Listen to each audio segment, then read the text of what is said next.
पूरी दुनिया जलवायु परिवर्तन की जद में है। पूरी दुनिया वैश्विक तापन ग्लोबल वार्मिंग को महसूस कर रहा है। तो जानते हैं कि ग्लोबल वार्मिंग कैसे होता है और हरित गृह प्रभाव क्या है।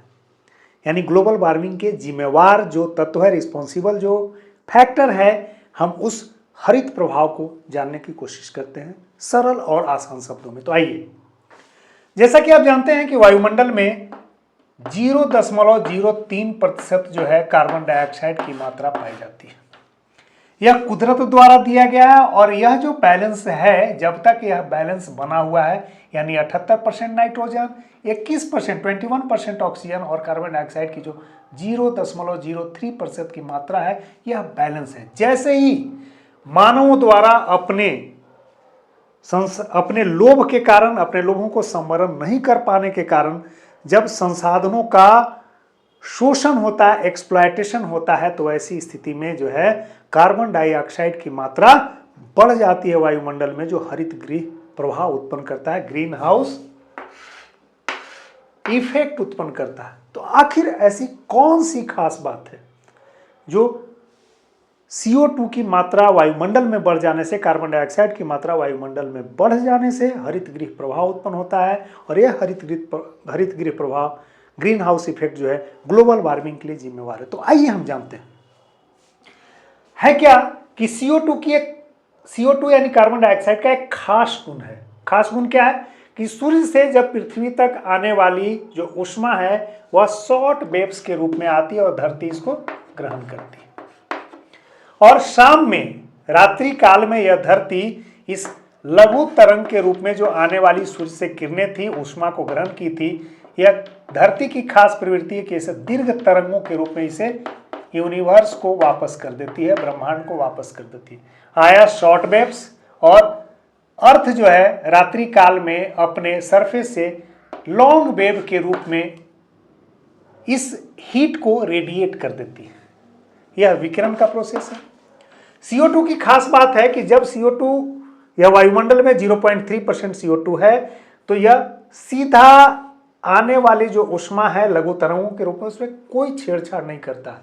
लेकिन जैसे ही यह दीर्घ तरंगों के रूप में धरती से हीट लौटने लगता है, तो CO2 उसका ऑब्जर्वेशन करती है, अवशोषण कर लेती है। CO2 के इसी गुण के कारण, जो कुदरत द्वारा जितनी दी हुई मात्रा है, CO2 के इसी गुण के कारण धरती पर ऊष्मा की स्थिति होती है, जिसके चलते जीवन संभव हो पाता है।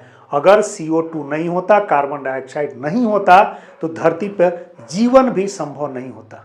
लेकिन होता क्या है कि यह कुदरत ने एक बैलेंस स्थापित किया है। मानव जो है CO2 को छोड़ता है, और CO2 का उपयोग पौधे जो है अपने भोजन बनाने के लिए फोटोसिंथेसिस यानी प्रकाश संश्लेषण क्रिया के दौरान उपयोग करते हैं, और वो बदले में जो है वायुमंडल को O2 यानी ऑक्सीजन लौटाते हैं, जिसे मानव ग्रहण करता है। और इस तरह से एक साइक्लिक प्रोसेस है जिसमें CO2 और ऑक्सीजन का, यानी कार्बन डाइऑक्साइड और ऑक्सीजन का बैलेंस बना रहता है।